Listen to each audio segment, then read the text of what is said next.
दोस्तों नमस्कार, मेरा नाम रविकांत भारती है। जब सावरकर के बारे में मैं आपको बताने लगूंगा, माफी वीर सावरकर के बारे में आपको बताने लगूंगा, तो आप सोचेंगे कि ये देशभक्त था या देश का दुश्मन था। लेकिन उस माफी वीर सावरकर को इतना अंधभक्त गोबर भक्त बुस्ट करते आ रहे हैं 2014 से। और कर्नाटक सरकार सोचिए, ये 8वीं क्लास के सिलेबस में रख दिया कि सावरकर जब अंडमान के सेलुलर जेल में वहां पे काला पानी की सजा जो है काट रहे थे, उस वक्त उनके जेल के बाहर से कुछ नहीं आ जा सकता था, ना कोई आदमी बात करने के लिए आता था। एक बुलबुल चिड़िया आ जाती थी और उनके पास बैठती थी, और वह बुलबुल चिड़िया से बातें किया करते थे। वह बुलबुल चिड़िया के पीठ पे सवार हो जाते थे और पीठ पे सवार होकर भारत आते थे, मातृभूमि को घूम के, और फिर अंडमान चले जाते थे। दोस्तों मैं आप सभी को बता दूं कि एक टीचर ने कहा कि बच्चे जब सवाल करने लगे हैं क्लास में कि ये बताइए कि बुलबुल चिड़िया पे सावरकर कैसे बैठ जाते थे। अब सावरकर का पिछवाड़ा इतना छोटा तो नहीं था कि वो बुलबुल चिड़िया के ऊपर सवार हो जाए। भाई बुलबुल पे बैठेंगे तो बुलबुल दब के मर जाएगी, लेकिन बुलबुल चिड़िया उड़ जाती थी। फिर जो जेल का बार है उससे आदमी तो निकल नहीं सकता, चिड़िया छोटा है मान लेता हूं, आ जा सकता है, तो वो कैसे उनको उससे क्रॉस हो जाता था। इसके बाद जो है वो कैसे वो बुलबुल चिड़िया इतनी लंबी उड़ान भर के भारत आती थी और भारत में मातृभूमि के दर्शन कराती थी। जब बच्चे सवाल करने लगे हैं तो टीचर के पास जवाब नहीं। लेकिन मैं कह रहा हूं कि ये इतिहास गलत पढ़ाया जा रहा है। यह कहानी इतनी ही नहीं है, मेरे से कहानी आगे सुनिए। जब बुलबुल चिड़िया जाती थी, सावरकर से बात करती थी, सावरकर जो है मन बहलाती थी, सावरकर उस पर बैठ जाते थे, और बैठ के सावरकर जो है वो जो बार है वो बार को किसी भी तरह चिड़िया क्रॉस करवा के, समुद्र क्रॉस करवा के, और मातृभूमि नहीं पितृभूमि, क्योंकि सावरकर कभी भी मातृभूमि नहीं कहता। वह जो है स्त्रियों को सम्मान देने से रुकता है, वह जो है भारत को पितृभूमि कहता है। तो मातृभूमि कहना गलत है, पितृभूमि में आता था। और आके एक जगह महात्मा गांधी, सुभाष चंद्र बोस और जितने भी नेहरू वगैरह जितने बैठे रहते थे, इन सबको जो है देशभक्ति का पाठ पढ़ाता था। महात्मा गांधी को सिखाता था कि आप असहयोग आंदोलन ऐसे करें, सुभाष चंद्र बोस को सिखाता था कि आप जो है इस तरह से आजाद हिंद फौज बनाए, नेहरू को सिखाता था। इन सभी को जो ट्रेनिंग देश आजाद में जितने लोग, भगत सिंह को भी सिखाता था सावरकर। आप सोचेंगे कि मैं किस तरह का मजाक कर रहा हूं।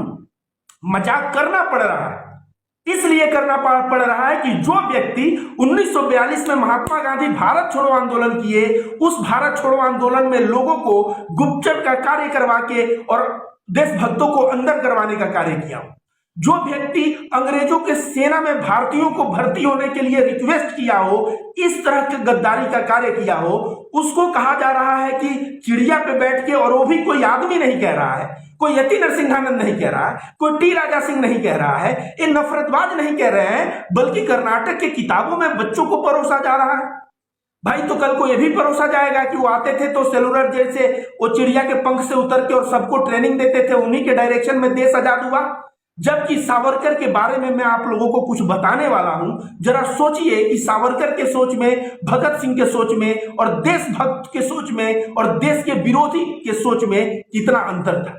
जब सावरकर जेल गया तो इसने माफीनामा लिखा, सबको पता है वो माफीनामा क्या क्या था, पूरा कोई नहीं जानता, मुझसे सुन लीजिए।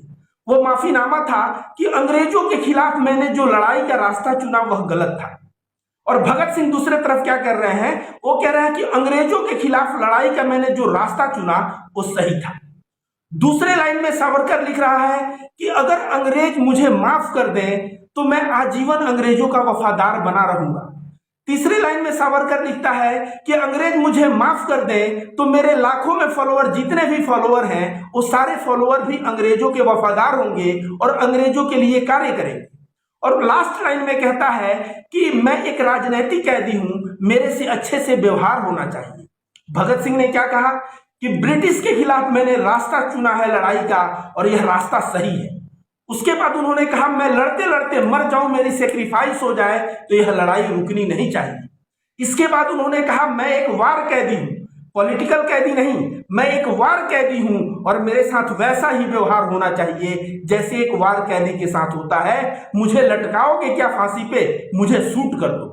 एक भगत सिंह का भाषा सुनिए और एक तरफ सावरकर का भाषा सुनिए और समझिए कि किस तरह से यह देश को खोखला करने के लिए अंग्रेजों का गुप्तचर का कार्य करवा के अंग्रेजों के लिए सेना में लोगों को भर्ती करने के लिए भारतीयों को मोटिवेट करके कि भारतीयों अंग्रेजों की सेना में भर्ती होके और तुम लोग मारो पीटो उन लोगों को जो महात्मा गांधी के साथ है, जो भगत सिंह के साथ है, उन लोगों को मारो पीटो। इस तरह का ज्ञान देने वाला सावरकर, क्या इसे कोई भी देश के साथ या देशभक्त बोल सकता है या इसे देश गद्दार या देश विरोधी बोला जाएगा? सावरकर एक एंटी नेशन था। यह बात समझाने के बजाय, यह बात बोलने के बजाय यहां बताया जा रहा है कि यह बुलबुल चिड़िया के पंख पे और यह विजिट करता था भारत को। यह क्यों हो रहा है? क्योंकि विपक्ष भारत का आज एकदम नपुंसक हो चुका है। विपक्ष की कोई भूमिका नहीं रही। अगर विपक्ष एकजुट होकर आवाज उठाए और आवाज उठा के बोले कि ये देश के गद्दार को किस तरह से जो है देशभक्त बताया जा रहा है, अगर ऐसा सवाल पूछने लगे तो शायद सावरकर के चेले और जो अंग्रेजों के पिल्ले अभी भी भारत में कुछ बचे हुए हैं उनकी आंख खुल जाए और कर्नाटक सरकार का ऐसा सिलेबस बनाने के पहले उनको 10 बार सोचना पड़ता। लेकिन सिलेबस बन गया, टीचर कह रहे हैं कि लॉजिकल हम लोग जवाब नहीं दे पा रहे हैं। भाई ये जान लो, इतिहास और पुराण में अंतर होता है। इतिहास मतलब वो है जिसका प्रमाण होता है, पुराण मतलब जो प्रमाण नहीं होता। तुम क्या बनाना चाहते हो? सावरकर को कुछ दिन में देवी देवता बना दोगे, विष्णु का अवतार बना दोगे? तुम लोग सावरकर को बनाना क्या चाहते हो? तुम लोग प्रमाणित करना क्या चाहते हो? सत्य जो है वो है, सावरकर देश के लिए गद्दारी किया था, अंग्रेजों से मिलके वह पाठ्यक्रम में लाके वह बातों को कदम बाई कदम पढ़ाना चाहिए, तो वह न करके कर्नाटक सरकार कह रहा है कि बुलबुल की चिड़िया पे बैठ के, अरे भाई बुलबुल की चिड़िया के बैठने से ही वो मर जाएगी, जेल कैसे पार कर जाएगी, उतना दूर उड़ के कैसे आएगी? यार देशभक्ति की भावना अगर तुम लोगों के अंदर होती तो उस वक्त जो है अंग्रेजों के सेना में सावरकर भर्ती नहीं करवाया होता। और याद रखिए सावरकर एक बहुत बड़ा हेट मॉन्गर्स था। हेट मॉन्गर्स का मतलब क्या होता है? मुस्लिमों के खिलाफ बात करने वाला था। कुछ मैं बातें कर दूं जो सावरकर का जो है अचीवमेंट है, जो गोबर भक्तों को मैं बता दूं कि वह क्या करता था। 1937 में सावरकर 2 राष्ट्र की बात किया था, जब जिन्ना 2 राष्ट्र की बात ही नहीं किया था। सावरकर बोला था कि इस देश में हिंदू मुस्लिम 2 देश रह रहे हैं 1937 के एक भाषण में, और देश को हिंदू पाकिस्तान, इंडिया पाकिस्तान में बंटवाने वाला 2 नेशन थियरी देने वाला इस सावरकर को कहा जाता है। और कहा नहीं जाता, इसका प्रमाण है, ये देखिए इसका प्रमाण है, मैं पढ़ सकता हूं और पढ़ के बता सकता हूं। यहां स्पष्ट लिखा है प्रोमोट ऑफ 2 नेशन थियरी। यह 2 नेशन थियरी का promoter of 2 nation theory promote किया था। आप सभी को बता दें दोस्तों, हेट मॉन्गर्स था। हेट मॉन्गर्स का मतलब क्या होता है? जब भी मुंह खोलता था मुसलमान हिंदू को ऐसे अलग करता था जैसे कि देशव्यापी वह दंगे करवा देगा। तो यह बहुत बड़ा हेट मॉन्गर्स था। उसके बाद यह कहता था कि इंडिया जो है हिंदुस्तानों का है और मुसलमान ईसाई वगैरह ये सब दूसरे धर्म वाले बाहर जाए। सावरकर का थोड़ा थ्योरी समझिए।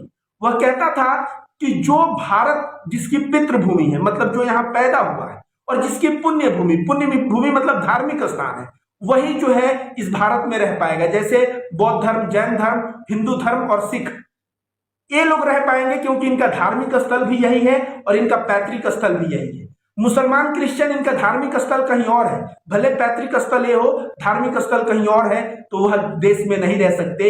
ऐसा बेतुका लॉजिक लगा के सावरकर बात करता था। सोचिए, एक तरफ महात्मा गांधी, मौलाना आजाद, बाबा साहब अम्बेडकर, इनके विचार लेंगे तो लगेगा कि वे लोग अपने समय से 100-200 वर्ष आगे थे, और सावरकर के विचार लेंगे तो लगेगा कि अपने समय से वो 1000 वर्ष पीछे था, शिक्षा से कोई भेंट नहीं था। वैसे तो वह लंदन से पढ़ा हुआ था, बंदा बहुत जानकारी की बात करता था, लेकिन जब जेल में गया और जेल से बाहर आया तो पता नहीं अंग्रेजों ने क्या गुट पिला दिया कि उसके बाद उसके जितने भी कृत्य थे वो सारे के सारे कृत्य देश विरोधी थे। सावरकर जो है गांधी के मर्डर में भी इन्वॉल्व रहा है। इस तरह से आप लोगों को अचीवमेंट में बताने लगूंगा तो शायद दिन बीत जाए, लेकिन सावरकर का अचीवमेंट नहीं बीतेगा। तो जो भी अंधभक्त, गोबर भक्त, नफरतबाज है, अगर सोशल मीडिया के थ्रू और कहीं से भी सावरकर को प्रेज करते हैं तो उस वक्त हम लोगों को उसको बताना चाहिए, सच्चाई उजागर करके कि सावरकर की क्या सच्चाई थी। आज अरविंद केजरीवाल जो है या राहुल गांधी, इन लोगों के मुंह में क्या आ गया है? मायावती, अखिलेश यादव, ये लोग खुल के सावरकर का विरोध क्यों नहीं करते? इन लोगों को विरोध नहीं करेंगे, विपक्ष इस तरह से दबा रहेगा तो एक समय ऐसा आएगा कि नाथूराम गोडसे का जीवनी पढ़ाया जाएगा, महिमा मंडल किया जाएगा और महात्मा गांधी के बारे में अनाप शनाप लिख दिया जाएगा। इसलिए विपक्ष की भूमिका बनती थी। ये सारे अरविंद केजरीवाल, राहुल गांधी, ये जितने भी नेता हैं, इनके अंदर मर गया है क्या इनका जमीर मर गया है? इनको तो सावरकर के खिलाफ मोर्चा खोल के और आर पार की लड़ाई लड़नी चाहिए, लेकिन आर पार की लड़ाई लड़ने के बजाय लोग मौन साधे रहते हैं और जिसका ये परिणाम आता है कि कर्नाटक में सिलेबस में ऐसी बेतुका बातें छप जाती है जो सही में शर्मसार कर देती है। विज्ञान के जमाने में ऐसी बातें जो कर देगी शर्मसार मानवता को। 82 बरस की उम्र में सावरकर कहता है कि मुसलमानों के घर में घुस जाओ और उनकी महिलाओं से बलात्कार करो। सोचिए, जो बुढ़ापे में जो व्यक्ति इस तरह की बात करता हो, सोचिए उसके जहन में कितना नफरत होगा। और इस जहन के नफरत को ध्यान में न देके आज जितने भी लोग अंधभक्त, गोबर भक्त, ये सावरकर को देशभक्त बनाने में ये है, तो हम लोगों का फर्ज बनता है कि सच्चाई सामने लाएं, विपक्ष का फर्ज बनता है कि सच्चाई सामने लाएं। कहीं ना कहीं विपक्ष भी दबा हुआ है, वह सोचता है सावरकर के खिलाफ बोलेंगे तो हिंदू वोट नहीं मिलेंगे। यह सोचना गलत है, क्योंकि भारत में रविकांत भारती और हमारे जैसे बहुत युवा हैं, बहुत बूढ़े हैं, बहुत लोग हैं जो ऐसे हैं कि वो महात्मा गांधी के विचारों पे चलते थे, आज भी चलते हैं। वह सावरकर को कोई स्थान नहीं देते। विपक्ष को भी उग्र होके सामने अपनी बातें रखनी चाहिए। तो विपक्ष दुम दबा के जिस तरह से बैठा हुआ है, उस वक्त सोशल मीडिया पे हम आवाज उठाएं और आवाज उठा के सावरकर का जो ओरिजिनल कार्य था उसको सामने लाएं।